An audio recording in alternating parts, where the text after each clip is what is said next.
estemos muy conectados en lo que el Señor tiene para decirnos a nosotros en esta mañana. Creo importante y relevante el poder dar este paso.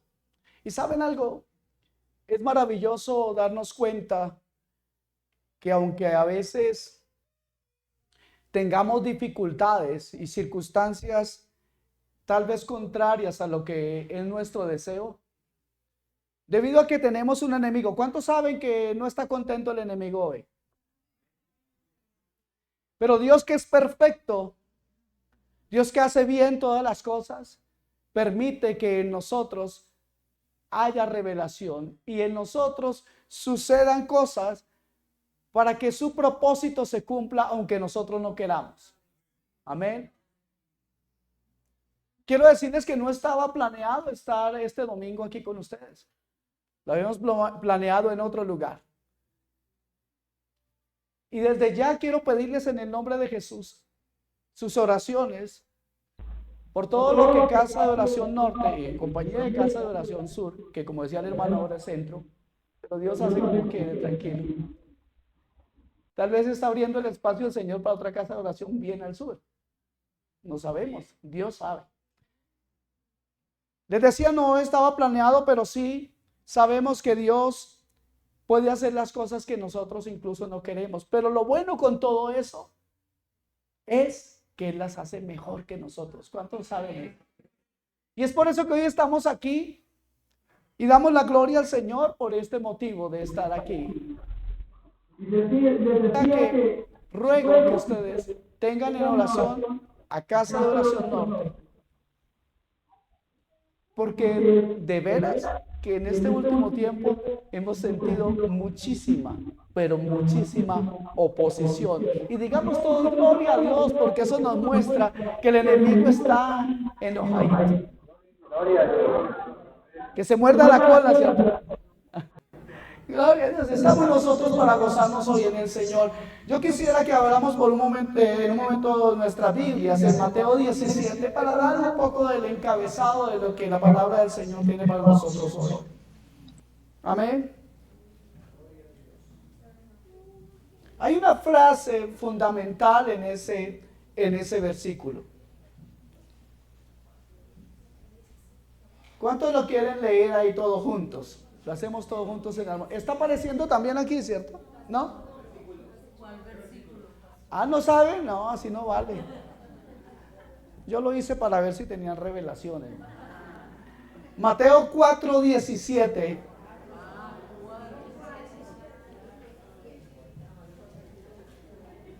Versículo 10. No, dije 4:10. Dije el versículo nada más, pero es que yo sigo esperando en la revelación, ya les dije.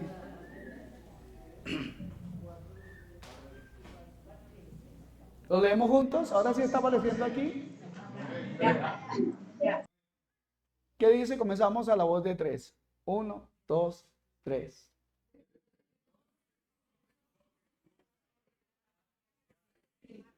Arrepentíos. Amén. Dios se acerca al hombre a través de una acción incomprensible, inexplicable para nosotros. Dios envía a Cristo a salvarnos de la condenación eterna y es Él quien toma la iniciativa. Nosotros éramos enemigos de Dios, pero Él quiso reconciliarse con el hombre a pesar de que Él era quien había sido ofendido por nosotros. No nos parecemos mucho a Dios. Cuando nos ofenden, ¿qué pasa? No buscamos la reconciliación. Así que Dios ha querido traer a nuestras vidas esa reconciliación en Cristo. Pero ¿cuántos saben que esa reconciliación que hemos recibido, que hoy disfrutamos, no es solamente para nosotros? Esta reconciliación tiene que salir por las calles. Esta reconciliación tiene que llegar a todos los lugares. Y esta reconciliación debe ser conocida por todos aquellos que nos conocen, comenzando por nuestras propias familias. ¿Cuántos dicen amén? Así que Dios hace una obra. Y no es que el Señor en esta mañana esté diciendo, wow, se reunieron estos hermanos. ¿Ahora qué hago para bendecirles? No. Dios no se manda las manos a la cabeza cayendo en cuenta que Casa de Oración necesita de su apoyo. ¿Cuántos saben? Dios sabe todas las cosas. Amén. Entonces, es importante entender esto. Hoy somos parte del plan de Dios, del propósito de Dios. Y como hermanos en Cristo, estamos llamados a una obediencia. Amén. Y esa obediencia no es otra que predicar este evangelio glorioso, que hablar la palabra de verdad, que llevar a cada lugar de esta ciudad y de todas las ciudades que aquí representadas este mensaje. Y yo ya he dicho esto en compañía de los pastores. Pero entonces, el proyecto de Dios no es algo nuevo. El proyecto de Dios tiene una historia completa. El proyecto de Dios comienza en el corazón de Dios. Y es así que a través del Antiguo Testamento Dios comienza a conformar ese plan, llamando a hombres y mujeres, a personas, para que lleven este mensaje que hoy nosotros también tenemos la necesidad, pero también el mandato de llevar a otros. La historia del proyecto de Dios comienza desde el Antiguo Testamento, como les decía. Y me gustaría que de alguna manera viéramos los propósitos por los cuales Dios forma a hombres en el Antiguo Testamento hasta llegar a la realización de su reino en la iglesia. ¿Cuántos aquí aman a Cristo? ¿Cuántos pueden decir, Jesús es el Rey de mi vida? Cristo es Señor y Rey de mi vida. Yo puedo decir esto, Cristo es el Señor de mi vida y de la suya. ¿Cierto que sí? ¿Estamos de acuerdo con eso? Ahora, hermanos, si formamos parte de esta comunidad que la Biblia llama iglesia, entonces, si usted y yo somos súbditos de este reino, entonces la iglesia es el reino de Dios. Pero si Cristo no es Señor de nuestras vidas, si Cristo no es Rey de nuestras vidas, no podremos decir que lo sea de la iglesia, porque ustedes y yo somos la iglesia. Y si todos aquí le reconocemos como Rey, Cristo llega a ser entonces el Señor de la iglesia, y en la iglesia se desarrolla y se realiza el reino de Dios. Ahora les decía que a partir del Antiguo Testamento Dios tiene un plan, comienza con un propósito, y yo sé que ustedes conocen la historia bíblica y quiero pasar rápidamente por algunas cosas que son muy importantes para todo el pueblo de Dios, o para recordar cuántas cosas Dios ha hecho. Así que la historia del pueblo de Dios comienza en Génesis capítulo 12. Gracias hermano.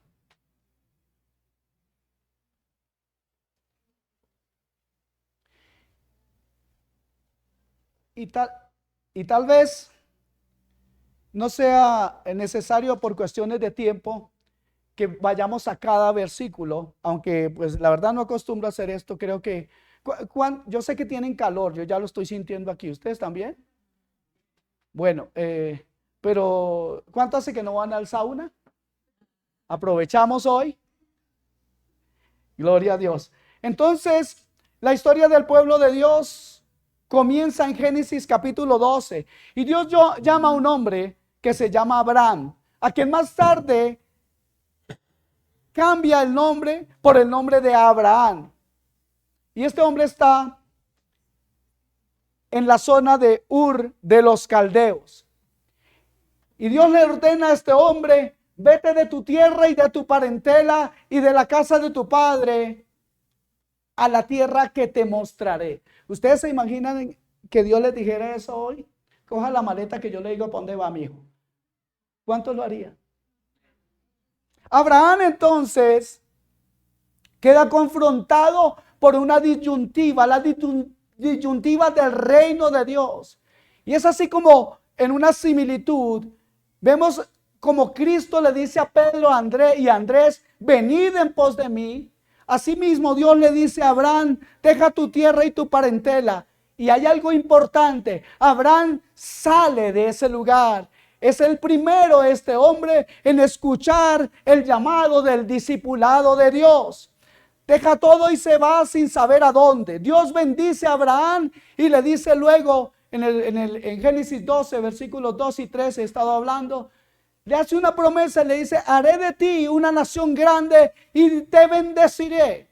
Además, le da esa gran promesa. El complemento de esta gran promesa es, serán benditas en ti algunas familias de la tierra.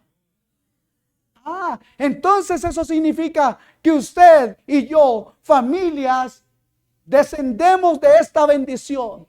Porque es para toda la familia de la tierra, amén. Es para toda la familia de la tierra que hay una bendición en Abraham. Así que luego Abraham es un hombre de edad y aún no tiene hijos. Pero le cree a Dios y esto se le cuenta por justicia. Eso dice la palabra en Génesis 15:6. Después de casi 25 años, Dios confirma su promesa dándole un hijo que se llamó Isaac. Luego viene la prueba de Dios hacia Abraham. Y Dios le pide a Abraham su hijo y Abraham es hallado fiel. Entonces Dios jura por sí mismo diciendo, de cierto te bendeciré y multiplicaré tu descendencia como las estrellas del cielo y como la arena que está a la orilla del mar. En tus simientes serán benditas todas las naciones de la tierra. Por cuanto, y este es muy importante, por cuanto significa como consecuencia de que tú obedeciste mi voz. Génesis 22, 17 y 18.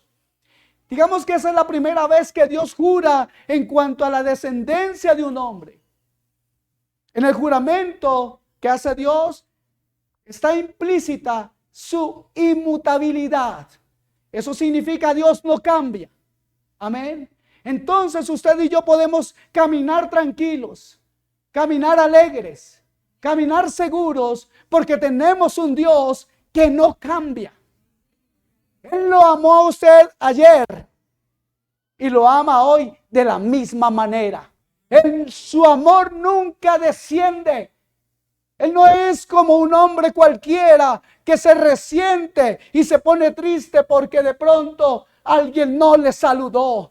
Dios no cambia en su carácter. Dios es inmutable. Dios es amor. Y no es que Dios tiene un poquito de amor, ni que tiene un amor grande. No, Dios es el amor. Es el origen del amor. Dios es verdad, verdadero amor. Amén. Así que en este juramento está implícito que Dios interpone su palabra y su juramento. ¿Cómo se sentiría Abraham recibiendo esta palabra?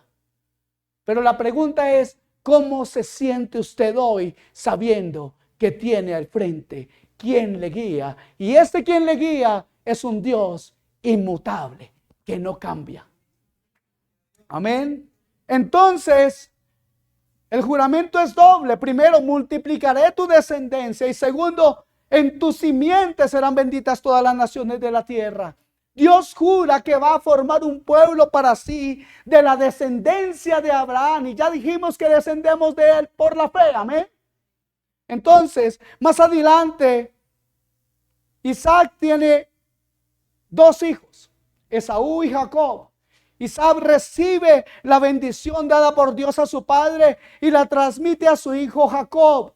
Dios cambia luego el nombre de Jacob por el de Israel, nombre que también recibe posteriormente el pueblo de Dios. Permítame un momento aquí. Ya. Jacob tiene ¿cuántos hijos? 12 hijos. Y estos 12 hijos se convierten en las 12 tribus de Israel. Muchas veces aparece en la Biblia la expresión el Dios de Abraham, de Isaac y de Jacob. ¿Por qué? Porque desde allí arranca la historia del pueblo de Dios. El pueblo que Dios se ha propuesto formar para Él, para sí mismo. Amén.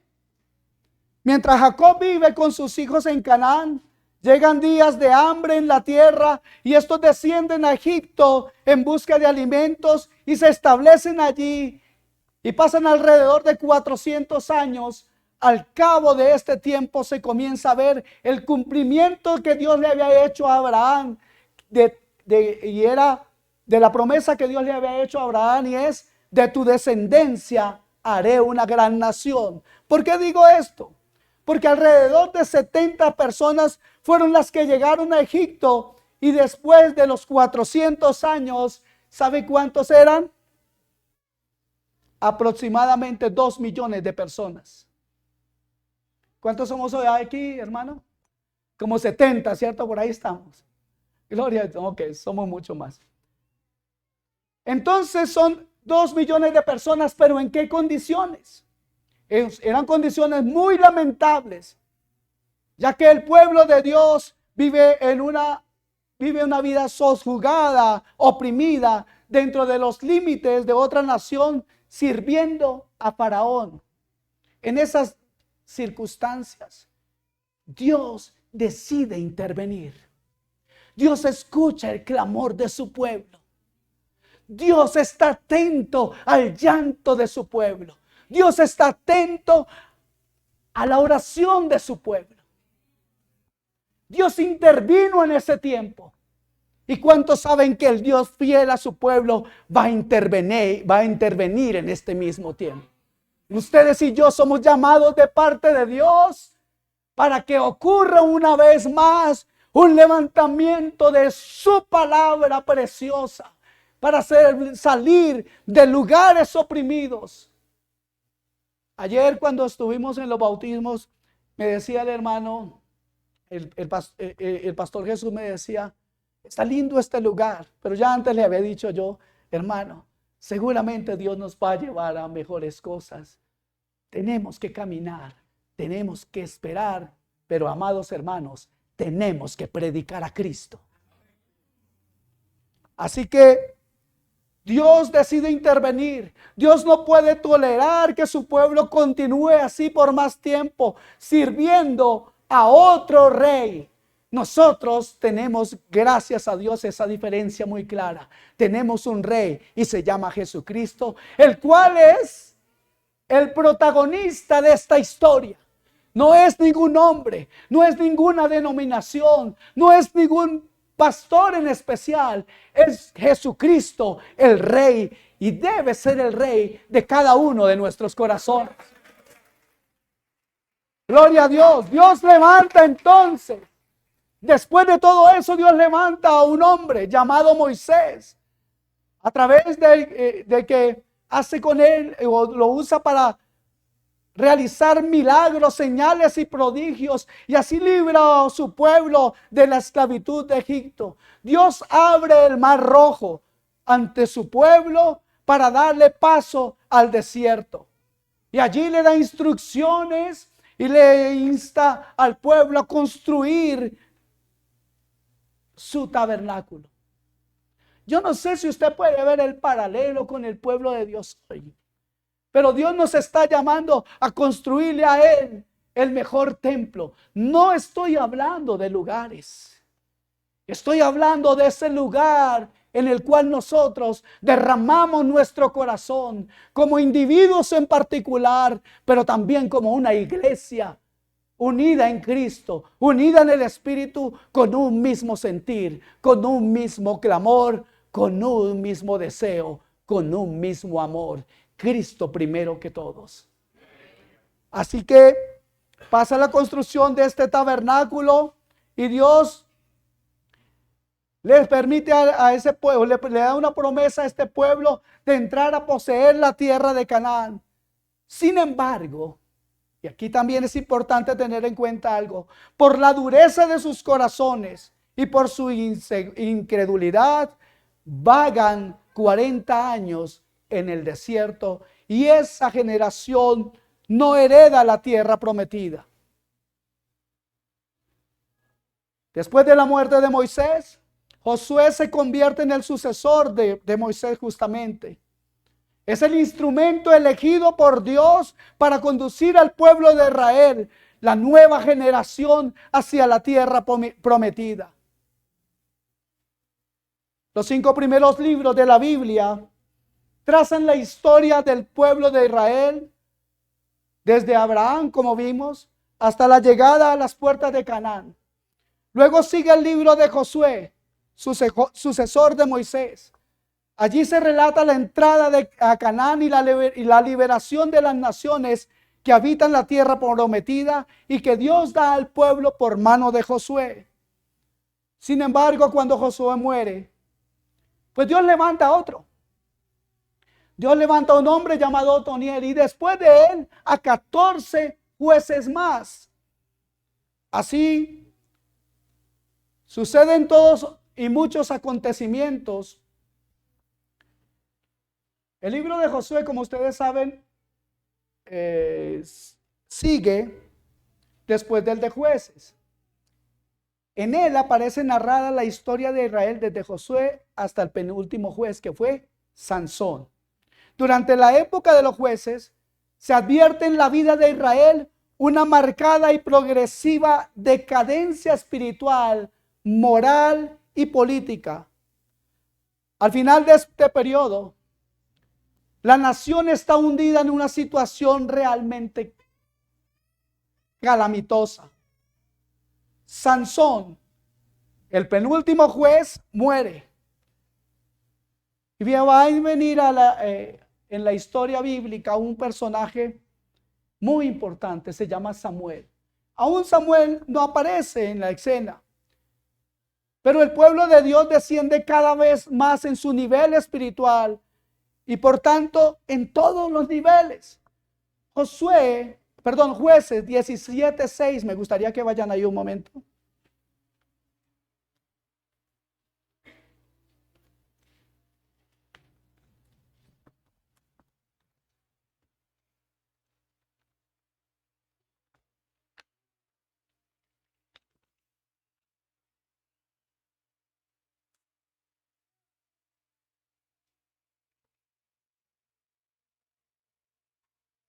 Jueces 17:6 hace una descripción exacta del estado del pueblo. Dice la escritura, en aquellos días no había rey en Israel. Cada uno hacía lo que bien le parecía. ¿Están ahí en la misma lectura? Ah, bueno. Está bien, hermano, están fuertecitos ahí siempre mirando la Biblia. Bien entrenados. Gloria a Dios. Cada uno hacía lo que bien le parecía. No sé si a usted le parece que esa frase pudiera acomodarse a este tiempo o no. Pero creo que no solamente Jueces 17:6 hace una descripción exacta del estado del pueblo, sino también del estado del pueblo en el Antiguo Testamento, sino también hace una descripción muy exacta de lo que pasa en nuestro tiempo. La falta de un gobernante para ese pueblo, la falta de un gobernante responsable determina una anarquía generalizada. Ese dicho que ustedes y yo conocemos y que tal vez le ha escuchado a algún hijo rebelde, ese dicho muy criollo que dice, yo hago lo que se me da la gana. Eso no era tan colombiano, hermano, ya habían unos allá, ¿se dan cuenta?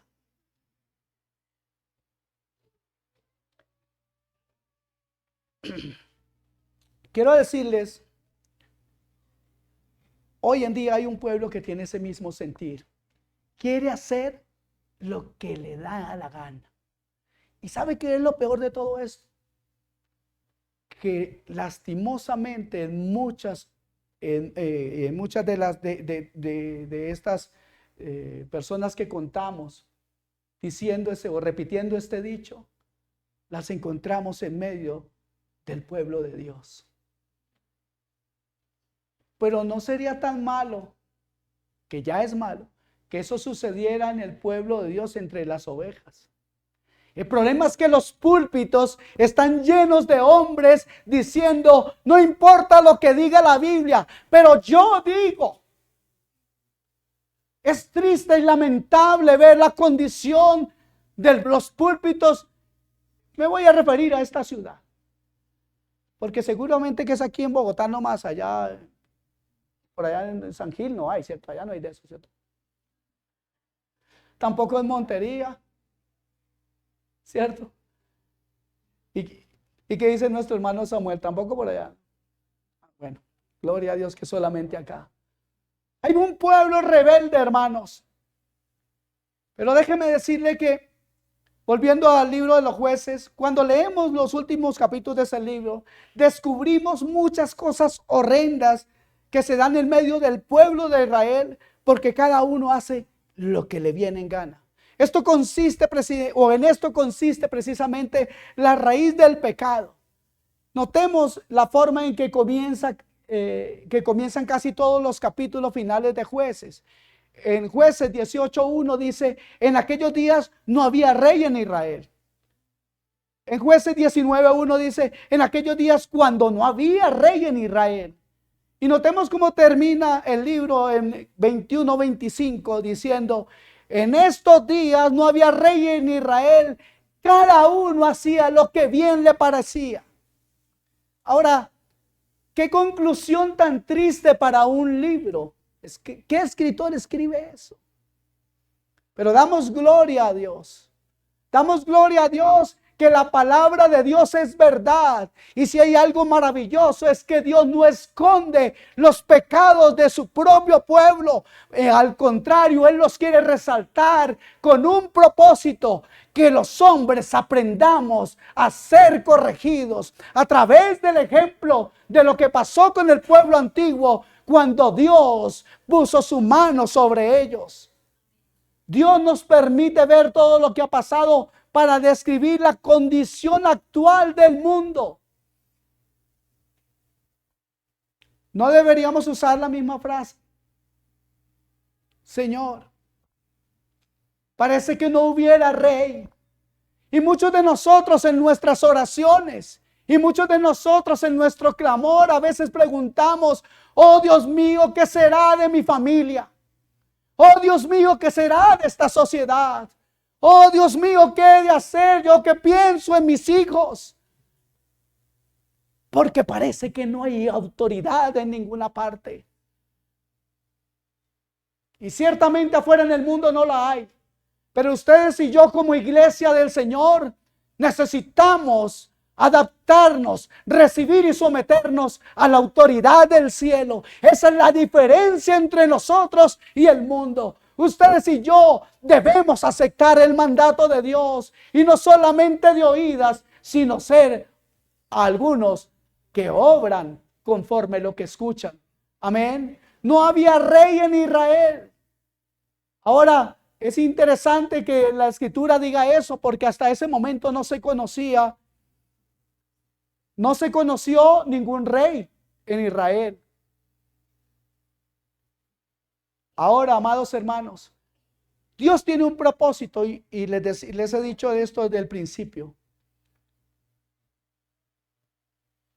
Y ese propósito tiene un sistema y eso se llama teocracia.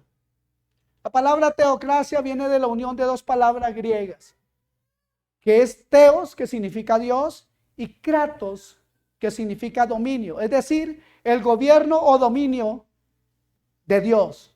Este es el sistema, escuche bien, que Dios elige para Israel. Pero Dios gobierna en este sistema o de esta manera en tanto que el pueblo lo quiere. Cuando el pueblo se rebela, no hay más teocracia. A veces encontramos en la Biblia frases como que Dios aborreció de pronto a un pueblo. Y realmente en el original no es aborrecer. Ahora, ¿por qué no es aborrecer? Dios no puede aborrecer, Dios no puede odiar. ¿Saben por qué Dios no puede odiar? Porque Él no puede hacer algo que no está en Él. No podemos caer en esto de que Dios odia al pecador. Realmente sí, si vamos a la versión de la Reina Valera en el 60, encontramos clara la palabra. Pero si vamos a la original, no es aborrecer. Aquí Dios no es que aborrece a un pueblo, no es que si el pueblo lo traiciona, Dios lo aborrece. No, Dios le permite al hombre caminar sin él. Y aunque el hombre le parece que eso es maravilloso, aunque el hombre sin Cristo le parece que eso es lo mejor, hoy nosotros debemos reconocer que sin Cristo no somos nada. Que sin Él nada podemos hacer. Que el mundo sea parte de Dios es normal.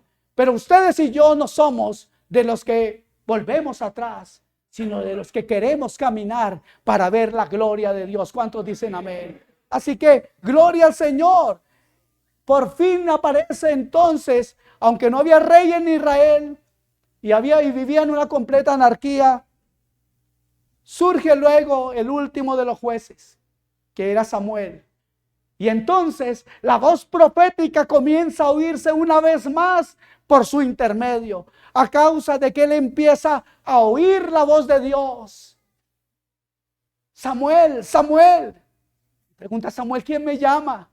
Es algo tan desacostumbrado en los días de Samuel que Dios hable, que le cuesta bastante entender que es Dios mismo que le está llamando.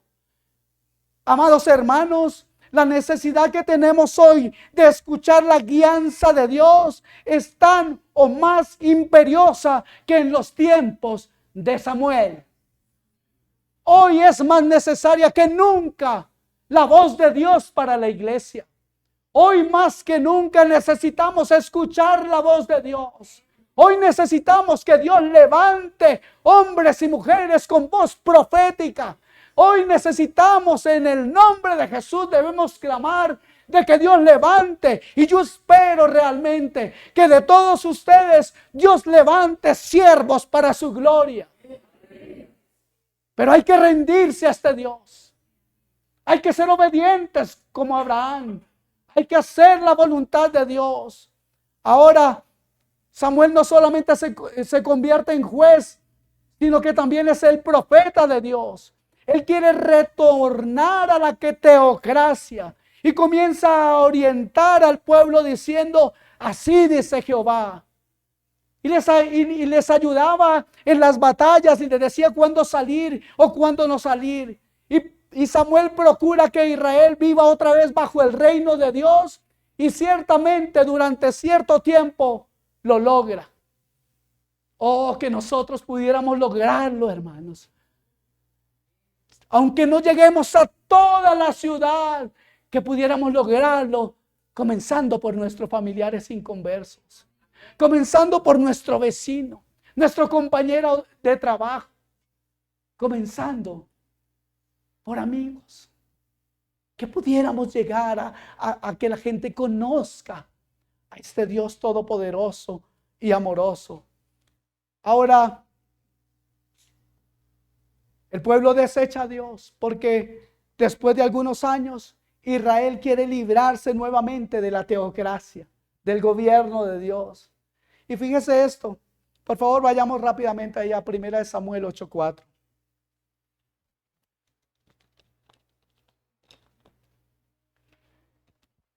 Estoy solamente en la introducción, ¿no? La prédica va como de unas 4 horas hoy.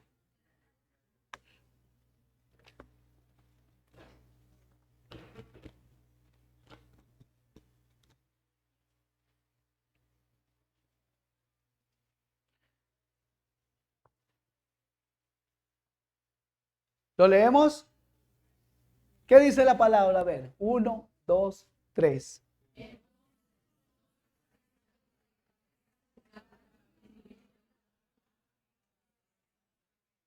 Miren esto tan terrible. Los ancianos se juntan y concluyen lo siguiente. Ellos dicen, ¿saben qué? Se fueron a tomar tinto por ahí y dicen, Samuel nos dice siempre y en cada momento, así ha dicho Dios. Pero en el tiempo de nuestros padres no era así. En el tiempo de nuestros padres teníamos libertad, porque cada uno hacía lo que quería. Y se preguntaron, ¿no es mejor eso? Y lo peor de todo es que estuvieron de acuerdo de que eso era mejor. Esa libertad engañosa que el diablo y el mundo ofrecen golpea a nuestros hogares cada día. ¿Cuántos de ustedes saben que hay hijos que dicen, yo hago esto porque creo que es bueno? Pero sabe, a veces somos dados a darle como un poco de madera a nuestros hijos por lo desobedientes que ellos son. ¿Y no será que también Dios quiere decirnos en esta mañana que necesitamos entender qué es mejor para nosotros? ¿Qué es mejor para su vida? ¿Bajo qué reino usted quiere vivir? ¿Quién es el rey de su vida? Nadie contestó, pastor, hagamos algo urgente.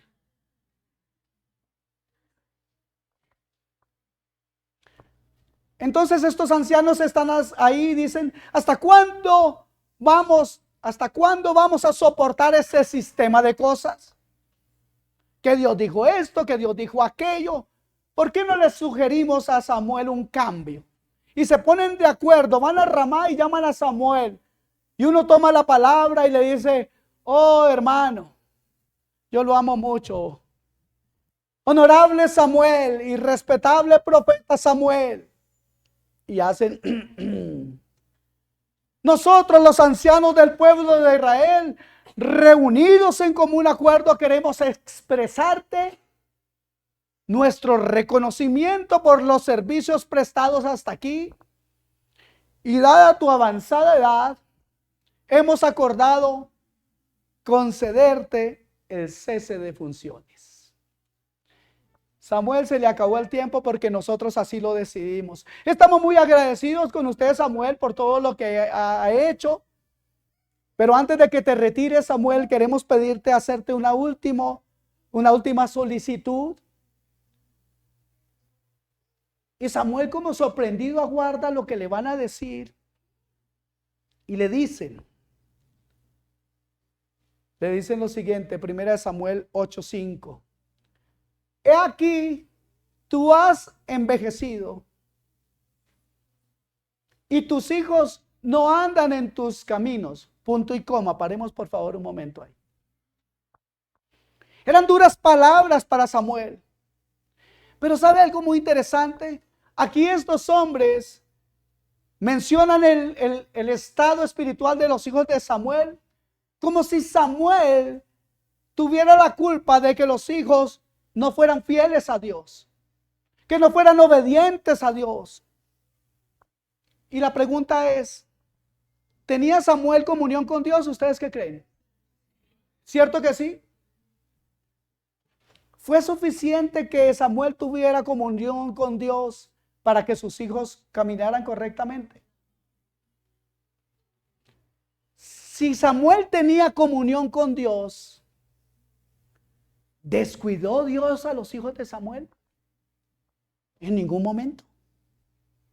Y eso no es, lo quiero decir como una disculpa, pero sí es algo importante entender, hermanos, que por más que nosotros busquemos de parte de Dios y tengamos una comunión con Él, las cosas de la comunión con Dios son cosas particulares. Usted no puede obligar a sus hijos. Nosotros tenemos que decirles que hay un Dios. ¿Cuántos saben eso? ¿Cuántos lo estamos haciendo? Hay un Dios a quien nosotros obedecemos, ¿sí o no? Pero eso no garantiza que nuestros hijos quieran seguir a Dios. Y Dios va a permitir a veces que nuestros hijos sean hijos pródigos. Pero la gloria sea para Dios, porque si son hijos pródigos, un día, tal vez no muy lejano, volverán a su camino. Y yo quiero animar a aquellos padres que hoy están aquí, dolidos y tristes al no ver a sus hijos acompañarles. Ese Dios que quiere restaurar cosas con el mundo allá afuera. Ese Dios que quiere usarnos a nosotros para llevar un mensaje a toda esta ciudad y a las ciudades aquí representadas. Ese Dios también está interesado en que en su casa Él sea el rey de los corazones de los integrantes de cada uno de sus familiares. Sería un error gravísimo que pensáramos solamente con ir afuera y no pensáramos en que tenemos hijos, nietos que necesitan al Señor. Así que volvamos a la charla de estos señores con Samuel. Aquí tú te has envejecido y tus hijos no andan en tus caminos. Por tanto, constitúyenos ahora un rey que nos juzgue como tienen todas las naciones. Samuel 8:5. Al oír esto, el profeta queda fuertemente disgustado. Y él piensa, pero este pueblo no entiende. ¿O acaso ignora su historia? Son el pueblo de Dios. ¿Cómo se les ocurre pedir un rey? ¿Somos nosotros el pueblo de Dios? ¿Cómo se nos ocurre a veces pedir cosas que el mundo pide? Qué triste cuando el pueblo de Dios hace las mismas oraciones que hace el mundano. Aunque el mundano no ora, pero siempre está luchando para alcanzar cosas. Y nosotros como pueblo de Dios a veces estamos clamando porque Dios nos dé las cosas que el mundo añora. ¿Se dan cuenta cuán grande es el compromiso? ¿Se dan cuenta cuán grande debe ser la diferencia entre el pueblo de Dios y el mundo? ¿Se dan cuenta que este llamado tiene un precio que pagar? ¿Cuántos están dispuestos a pagarlo? Fueron menos los amén esta vez. Así que el corazón de Samuel está cargado y dolido. Y entonces, ¿qué hace un hombre que ama a Dios? Se va a buscar dirección de parte de Dios. Y él dice, Señor, ¿de dónde han salido con todo esto? ¿Cómo se les ocurre tal cosa? ¿Cómo es que han dicho, queremos rey como tienen las demás naciones? ¿Cómo es que Dios no es suficiente para ellos, Señor? ¿Cómo es que tú no eres suficiente para ellos, Dios? Iglesia, yo les pregunto en el nombre de Jesús, ¿tenemos claro que Cristo es suficiente? Gloria al Señor. Hermanos, cuando el pueblo de Dios baja sus normas al nivel de los que viven sin Dios, ¿cuántos males comienzan a surgir? Queremos un rey, decían, un rey como tienen los demás. Israel está viviendo en Canaán rodeada de otras naciones, las que tienen rey. ¿Y sabe por qué querían rey? Porque ellos veían a las otras naciones celebrando la entrada de un rey. Celebrando con carruajes del rey, con trompetas, con música. Felices. Veían a los otros pueblos. ¿Y sabe qué? También envidiaban los tamales que comían en otras partes. Yo estuve ahí, yo sé, ellos comían tamales y todo eso. Cualquier similitud con lo que pasa hoy cuando los políticos llegan a las iglesias. ¿Por qué no tener lo que los otros tienen? ¿Por qué nosotros tenemos que negarnos, decía ese pueblo, a disfrutar lo que el mundo disfruta? Pero no agradó a Samuel esta palabra que dijeron, danos rey que nos juzgue. Y Samuel oró a Jehová y dijo a Jehová, en Samuel capítulo 8, versículos 6 y 7.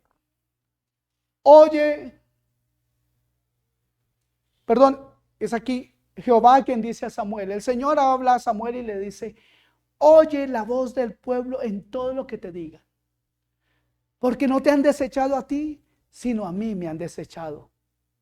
Para que no reines sobre ellos. Samuel, dales todo lo que te piden.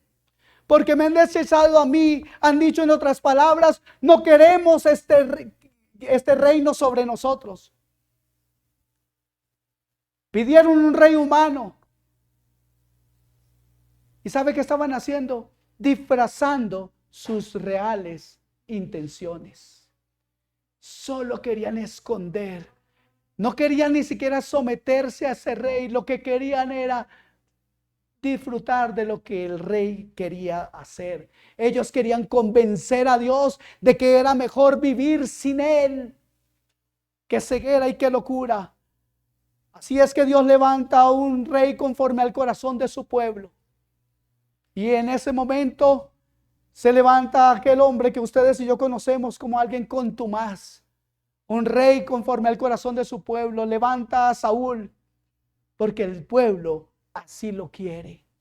No es que Dios se doblegue porque alguien pide pecado. Dios no está de acuerdo con eso. Dios quiere gobernar sobre nosotros. La pregunta es, iglesia de Dios, ¿quiere usted ser gobernada por Dios? Entonces no pidamos nada de lo que está afuera. Vayamos con la luz de Cristo, siendo luz de esta tierra, salva de esta tierra. Y llevemos este mensaje con gallardía, con valentía. No importa que nos griten cosas por la calle. No importa que nuestro hermano mayor, menor o amigo no quiera compartir con nosotros. No importa que si es la esposa, el esposo que no es cristiano, que si sus hijos se burlan de usted. No importa, sea valiente, porque Dios ha prometido que si nosotros caminamos con Él y nosotros somos usados por Él, seguramente el mensaje llegará a los corazones de aquellos que hoy nos rechazan. Saúl fue un hombre orgulloso porque su hijo Jonatán venció en una batalla. ¿Y sabe qué hizo Saúl? Dijo: Saúl ha atacado la guarnición de los filisteos. Era una mentira. Jonatán lo había hecho. Y por eso deben aclamar a su rey. Cada vez que un hombre quiere el protagonismo, se está interponiendo a Dios. El protagonista, lo voy a repetir, el protagonista de esta historia se llama Jesucristo. A Él la honra, a Él la gloria y la alabanza en la iglesia.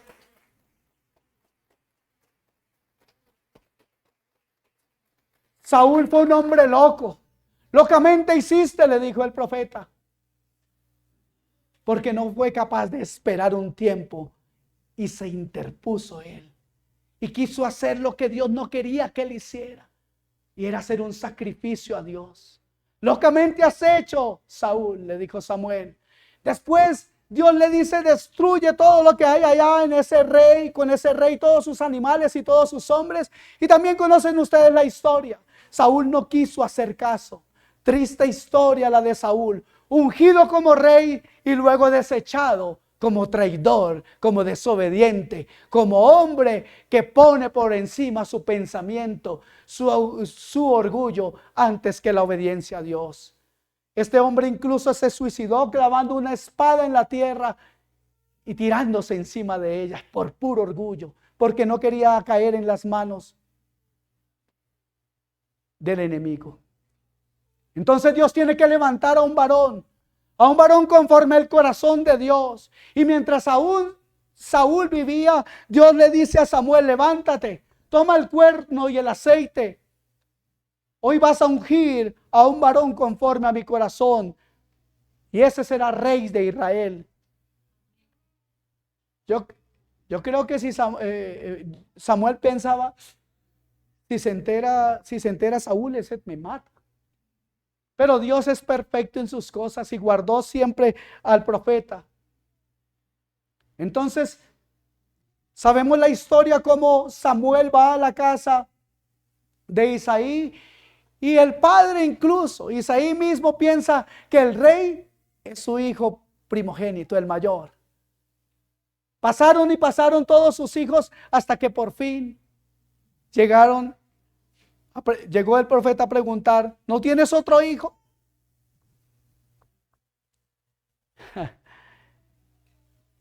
A mí me encanta este pasaje, porque en algún momento le llegué a decir a Dios: Señor, ¿no tienes otro que vaya y pastoree?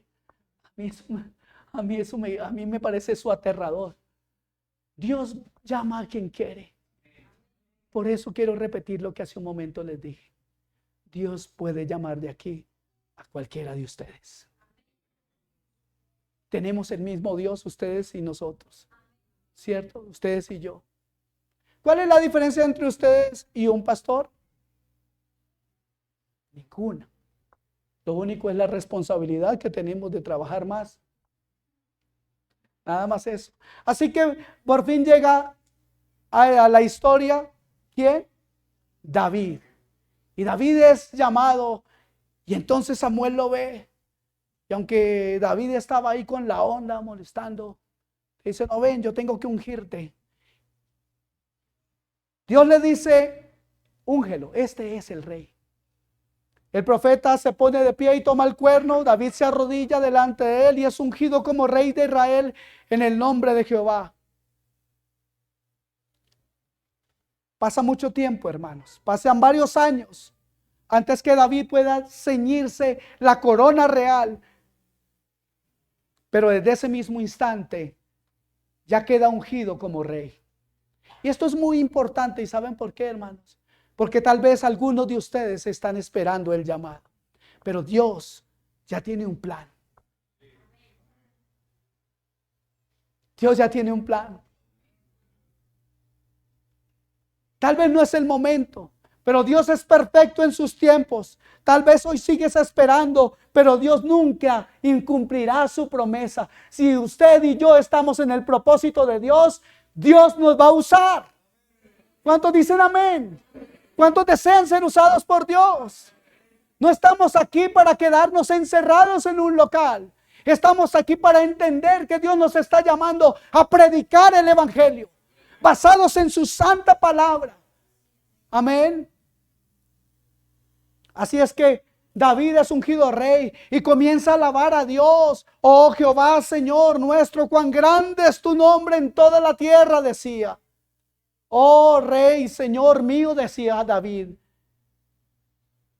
Decía David, el Rey está en medio de su pueblo, aclamadle.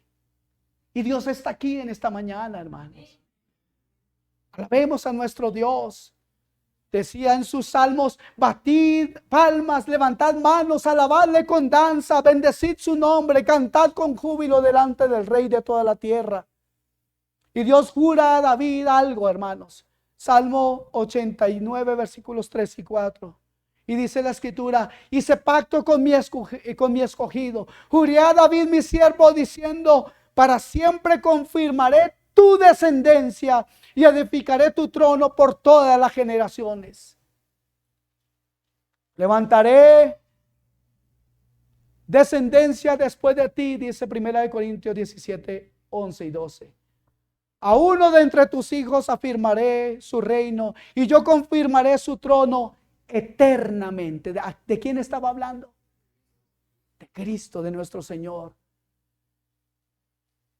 Una vez más Dios jura, por lo cual interpone inmutabilidad. Y su juramento es doble. Primero, el reinado de David será confirmado. Segundo, su descendencia o de su descendencia Dios levantará a alguien que se sentará en su trono para siempre. Ahora, el pueblo estaba unido y una vez más el enemigo ataca. ¿Y qué hace? Dividir el reino, dividir el pueblo. Y se convierte entonces en dos pueblos. 10 en Israel, 10 tribus en Israel y 2 tribus separadas en Judá, que fueron Benjamín y Judá ciertamente. Y pasan los años y los reyes pasan de un lado de otro y llega el cautiverio, después la restauración y aproximadamente, escuche esto, 10 siglos después del rey David, nace un descendiente suyo llamado Jesús en un pueblo conocido como Belén, de una mujer de nombre María. Jesucristo, hijo de David, hijo de Abraham, de quien somos nosotros, o por quien nosotros somos bendecidos, porque somos parte de esas familias de la tierra. Y ustedes y yo, hijos de Dios, ustedes y yo tenemos a un rey. Cuánta obediencia hay a ese rey. ¿Cómo comienza el Nuevo Testamento? Comienza con la genealogía de Jesús. No la voy a leer, porque está en Mateo 1 y ustedes y yo nos aburrimos de leer nombres ahí nombres que por cierto nunca le pondríamos a un hijo nuestro, ¿cierto? Pero David y Abraham son los personajes que reciben juramento de Dios en cuanto a su descendencia. Este que nace ahora, Cristo Jesús, es hijo de David, su descendiente directo, a quien o de quien Dios dijo: levantaré a alguien de tu descendencia que se siente en su trono y reinará eternamente y para siempre. Jesús es hijo de David, pero también es hijo de Abraham, a quien Dios le prometió: en tu simiente serán benditas todas las naciones de la tierra. Este pasaje hace referencia a Jesús, la simiente de Abraham, en quien serán benditas todas las naciones de la tierra. Yo sé que me ha escuchado decir eso muchas veces en este día, pero no me canso de agradecer a Dios.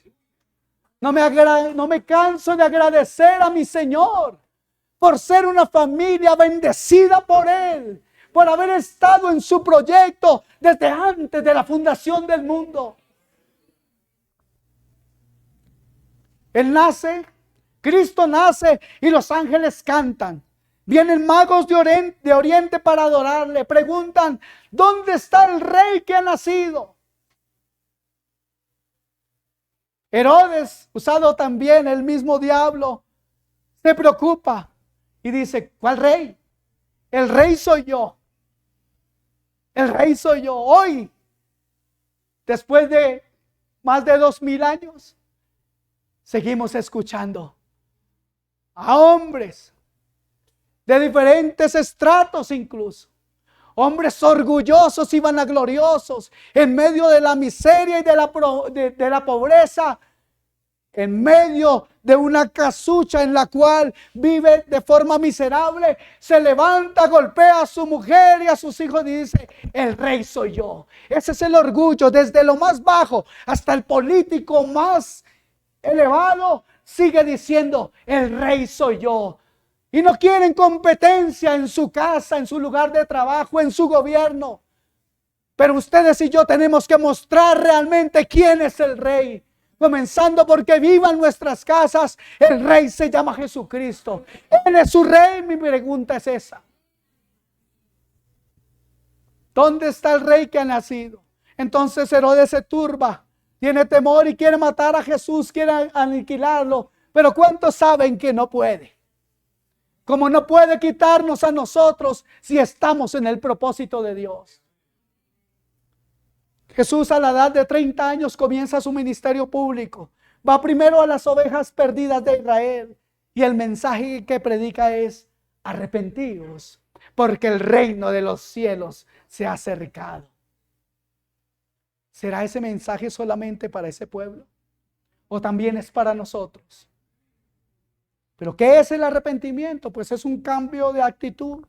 Cristo, en otras palabras, nos está diciendo: cambien su actitud. ¿Pero qué actitud? Podemos preguntarnos: ¿cuál es la actitud que nosotros debemos cambiar? La misma que tuvieron sus antepasados o nuestros antepasados cuando dijeron: no queremos que este rey reine sobre nosotros. Arrepiéntanse, dice el Señor. Cambien, arrepiéntanse, porque el reino de Dios viene. ¿Qué reino?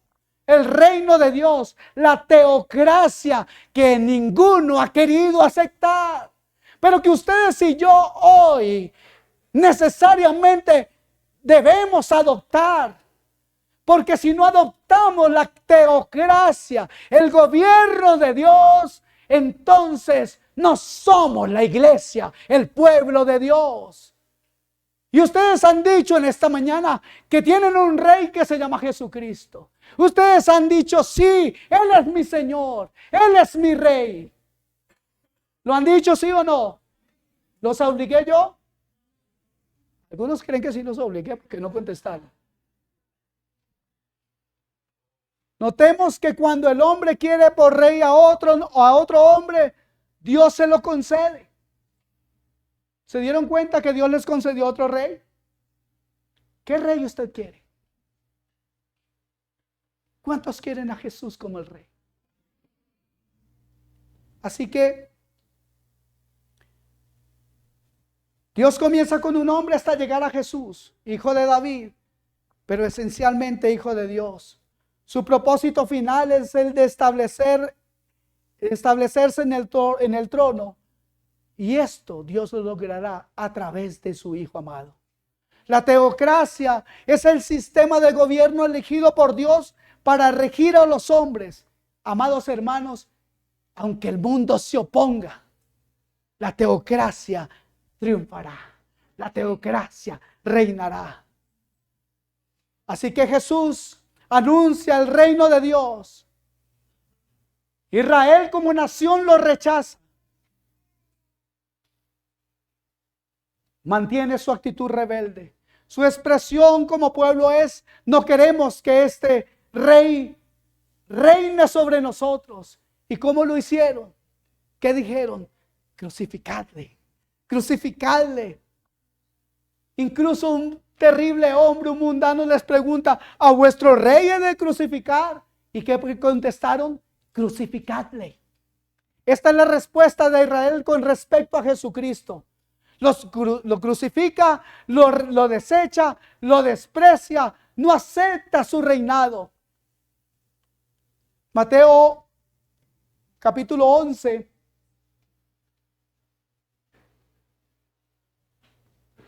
En ese, ya les digo el versículo, y si no se lo digo, se lo dejo de tarea. En ese capítulo Dios nos hace sentir el lamento de Jesús sobre las ciudades de Israel. Leímos que primero va a las ovejas perdidas de la casa de Israel, pero ellas lo rechazan. Entonces Cristo dice: ay de ti, Corazín, ay de ti, Betsaida, porque si en Tiro y en Sidón, ciudades gentiles, si hubieran hecho los milagros que han sido hechos en vosotros, tiempo ha de que se hubieran arrepentido. Y tú, Capernaum, que eres levantada hasta el cielo, hasta el Hades serás abatida. Con estas palabras, Cristo cierra su ministerio dirigido especialmente a Israel y abre las puertas al reino para todas las naciones. Al verdadero Israel, Jesús lanza su proclama universal diciendo: venid a mí todos los que estáis trabajados y cargados, y yo os haré descansar. Llevad mi yugo sobre vosotros. Mateo 11:28, perdón. Cristo invita a todos, pero les advierte: venid para llevar mi yugo. El yugo que Israel no quiso soportar sobre sí. Desde el mismo comienzo de su ministerio, Israel como nación lo resiste. Sin embargo, ahí hay individuos que responden a su llamado. Para Jesús es importante comenzar a establecer el reino. Y Jesús pasa junto a Pedro y Andrés, a quienes dice: venid en pos de mí. Encuentra a Mateo y lo llama y le dice: sígueme. A Zaqueo le dice: voy a ir a tu casa. Sin invitación ni nada. Baja de ahí. Todos ellos, que hacen, obedecen y le siguen. Primero son 2, luego 3, después 4, 12, después 70. Y se está formando el verdadero pueblo de Dios, el reino de Dios sobre la tierra. El grupo básico que comienza es pequeño. En Pentecostés son como 120. Pero 120 discípulos que tienen a Cristo como Señor y Rey de sus vidas. Sin embargo, y dado que este reino es santo y eterno, tanto en forma terrenal como en forma celestial, Cristo debe entregar su vida para redimir para sí un pueblo propio, celoso de buenas obras. ¿Sabe para qué Dios nos está llamando a nosotros hoy? Para que le demos respuestas dignas de Él. Dios nos está llamando para que le demos respuestas santas. Yo hubiera querido escuchar un amén. ¿Para qué nos llama Dios? Para darle respuestas santas, como Él las merece. Entonces Cristo debe morir en la cruz para que todos aquellos que se arrepientan y le confiesen como su Señor de sus vidas puedan ser participantes de este reino. ¿Pertenece usted al reino de Dios? ¿Ha confesado a Jesús como su Señor y Salvador? ¿Es Cristo suficiente para usted? Gloria al Señor. Israel había sido hasta aquí el pueblo de Dios, el que Dios había escogido. Pero luego que Israel rechaza a Dios, cuando se cumple el tiempo, Dios forma un nuevo Israel, ustedes y yo, mis amados. Un pueblo que le ame, un pueblo que muera por él si es necesario. Y eso suena muy tremendo y muy trágico. Pero ¿sabe una cosa? En el tiempo antiguo muchos murieron solamente por nombrar a Cristo. Jesús dijo algo muy importante, amados hermanos, que el que no naciere de nuevo no puede ver ni tampoco entrar en el reino de Dios. Dios tiene un Israel espiritual. Y es importante entender que no es obra nuestra. En Efesios capítulo 2, Pablo declara que la pared intermedia de separación que había entre gentiles y judíos fue derribada por la muerte de Cristo. 2, 28 y 29 dice lo siguiente Pablo. Y ya casi termino para que no me comiencen a mirar mal. Dice, el que no naciere de nuevo no puede ver ni tampoco entrar en el reino de los cielos. Ya no hay más dos pueblos, pues de ambos hizo un solo pueblo que es su cuerpo, la iglesia. Amén. Creo que no estoy en el amén. Amén. Luego en Romanos, el Señor da una explicación con respecto a qué era o por qué era que algunos no le seguían. Dice en Romanos 9, versículos 6 al 8, no que la palabra de Dios haya fallado, refiriéndose a Israel. Porque no todos los que descienden de Israel son israelitas, ni por ser descendientes de Abraham son todos hijos, sino en Isaac te será llamada descendencia. Esto es, no los que son hijos según la carne son los hijos de Dios, sino los que son hijos según la promesa son contados como descendientes.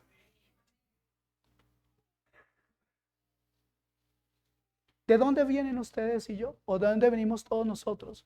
De esa promesa. ¿Puede apoderarse en esta mañana de esa promesa? ¿Puede por favor pensar en lo que Dios hizo? ¿Puede por favor meditar en cuanto a lo que Dios había planeado con usted y conmigo? Podemos darnos cuenta de la grandeza de esta obra. ¿Se dan cuenta que no estamos aquí por casualidad? Hay un rey que nos llamó. Hay un rey que nos compró. Hay un rey que con todo su poder ha declarado y ha determinado que ustedes y yo estaremos con él eternamente. 40 días después de su resurrección, Cristo asciende a los cielos. Deja un grupo de 120 personas que constituyen por el momento el reino de Dios en esa tierra. Pero que pueden hacer 120 en un mundo en el que existen tantos poderíos, reinos y potestades. Pero sin embargo, 120 con Cristo como Señor absoluto de sus vidas son bastantes y suficientes en ese momento. Aquí también somos bastantes y suficientes para alcanzar las ciudades. Aquí también somos bastantes y suficientes para alcanzar a nuestras familias. Aquí también somos bastantes y suficientes porque tenemos un ayudador, aquel que Cristo prometió para que estuviera con nosotros todos los días. Tenemos al Espíritu de Dios guiándonos y guardándonos para llevar esta palabra con denuedo, con valentía, que es lo que significa esa palabra, con amor y con completa decisión. Así que, amados hermanos, cuando llega el día del Pentecostés, desciende el poder del Espíritu Santo y los 120 son llenados de él, inflamados por el Espíritu de Dios. Ahora la iglesia cuenta con poder y la palabra dice, tuyo es el reino, tuyo también es el poder. Son 120 nomás, pero con el poder de Dios comienzan a extender y crecer. Y cómo crecen realmente, es algo maravilloso. En aquel mismo día se convierten en 3,000 personas. Poco después, 5,000 varones más se suman a su reino y así sigue el reino. Avanza en forma arrolladora. Dios tiene un plan y nadie lo podrá detener. Gloria al Señor.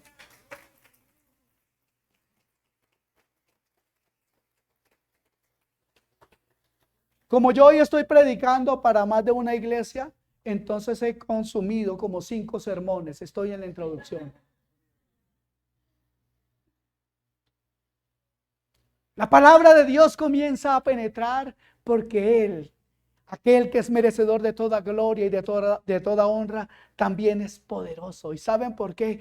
Porque Él dijo: toda potestad me es dada en el cielo y en la tierra. Por tanto, id y haced discípulos a todas las naciones. Jesús no les ha dicho hacer discípulos en las naciones. Él dijo a todas las naciones. El proyecto de Dios es global, mis amados. Y lo maravilloso para nosotros es que estamos contados en ese proyecto.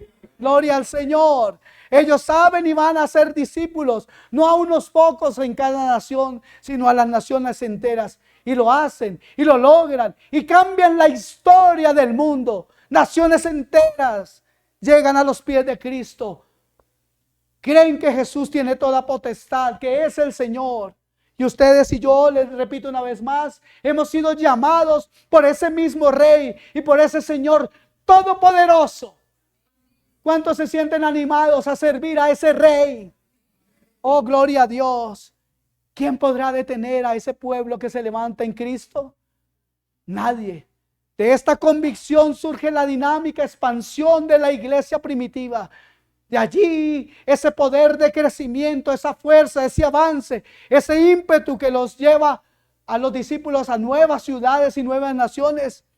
Ellos, hermanos, tienen una convicción dentro. Y yo quisiera que la convicción que tiene usted en su corazón hoy crezca. Yo pido ahora en el nombre de Jesús a mi Padre Celestial que por su Espíritu hoy nos aumente la fe.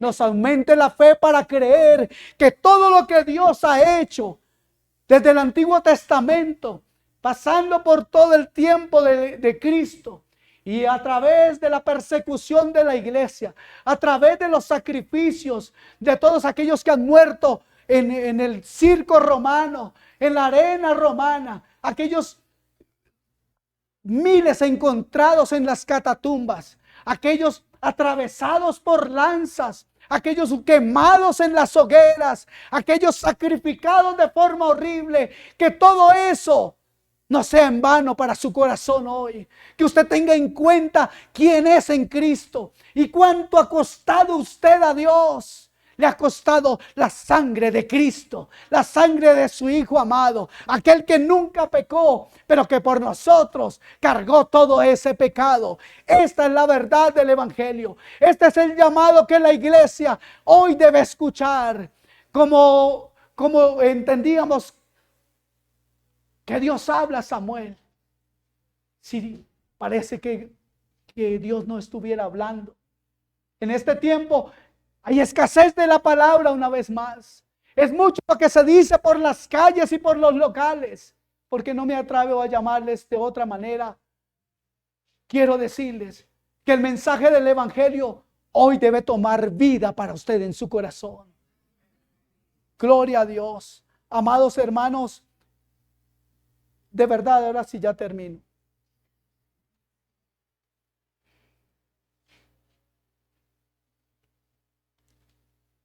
El Evangelio le ha costado la vida a muchos. Pero ¿qué pasa con ellos? ¿Se pierden? No. Dejan el reino de la tierra para ser trasladados al mismo reino de los cielos. La enseñanza bíblica es que la iglesia constituye una sola familia, formada tanto por los que están en el cielo como por los que están en la tierra. Mientras permanecemos aquí, vivimos para hacer la voluntad de Dios en esta tierra como se hace en los cielos. Dios está llevando a su iglesia a experimentar esta realidad, a que se exprese, a que viva en la tierra como reino de Dios. Usted, hermano, como parte de la iglesia, tiene la tremenda responsabilidad de permitir que el reino venga.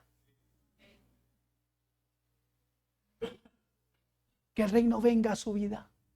Puede pedirle eso a Dios. Dile, Señor, que el reino venga, que tu reino venga a mi vida. Que tu reino venga a mi hogar, Señor. Que tu reino venga a todas mis relaciones. Oh, Señor. Que surja sobre la tierra, Padre Santo, un pueblo que honre y corone y obedezca a Jesucristo como su Rey, como su Señor. Padre, quiero pedirte que nosotros hoy seamos realmente confrontados con esta verdad. Que no sea una mera emoción el que hoy nos reunamos unos con otros. Señor, crea en este día lazos de amor. Te lo pido en el nombre de Jesús, Señor. Que seamos un pueblo que reconoce a un rey, pero que le obedece, Señor. Unifícanos, Señor, en tu verdad, Señor. Tu palabra es verdad, mi Dios. Yo quiero pedirte, Padre, en el nombre poderoso de Jesús, que tú te glorifiques, Señor. Y que si hemos hallado gracia delante de tus ojos, Señor, como iglesia, Señor, que quieren servirte, si hemos hallado gracia delante de tus ojos, Señor, úsanos para llevar este mensaje. Úsanos, Dios, con poder. Úsanos, Señor, a través de tu amor, tu virtud, Señor. Úsanos, Dios. Que sea angustioso para nosotros el mantener callados, Señor. Que seamos estorbados, oh Padre, por tu Espíritu. Señor, inflama nuestros corazones de pasión por las almas, Padre. Que podamos ir a rescatar a aquellos que se pierden sin fe, sin luz, sin esperanza. Y aquellos que engañados por el enemigo hoy aceptan como verdad la inspiración de cualquier hombre. Oh Padre, líbranos del engaño del enemigo. Fortalece nuestro corazón, Señor, nuestra mente. Para llevar, Señor, tu bandera. Para llevar tu luz, Dios mío santo. Primero obra en cada uno de nosotros, en cada corazón. Renueva, oh Padre Santo, en nosotros un corazón recto delante de ti, para servirte, Señor, para adorarte a ti, para darte el lugar que te mereces, para que no haya más estorbos ni frenos. Saca de tu pueblo, oh Padre Santo, toda negligencia, toda pereza espiritual, oh Dios. Gobierna, Rey. Gobierna, oh Dios, sobre mi corazón. Levántate, mi Señor. Levántate, mi Rey. Que pueda dolerme, Padre Santo, mi pecado, pero también el pecado de aquellos que lo practican, Padre, queriendo atraer a muchos y compartir las cosas del mundo. Haznos, Señor, entender nuestra bancarrota espiritual.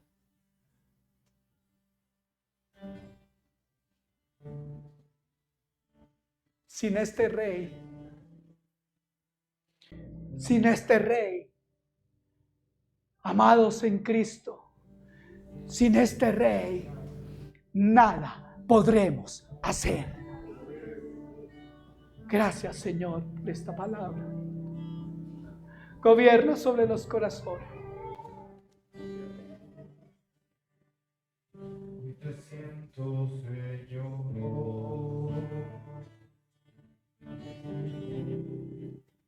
dentro de mi vida. Cualquier cosa que quieras compartir.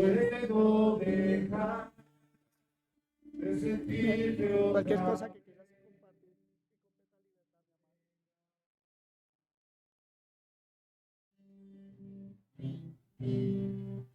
porque grande es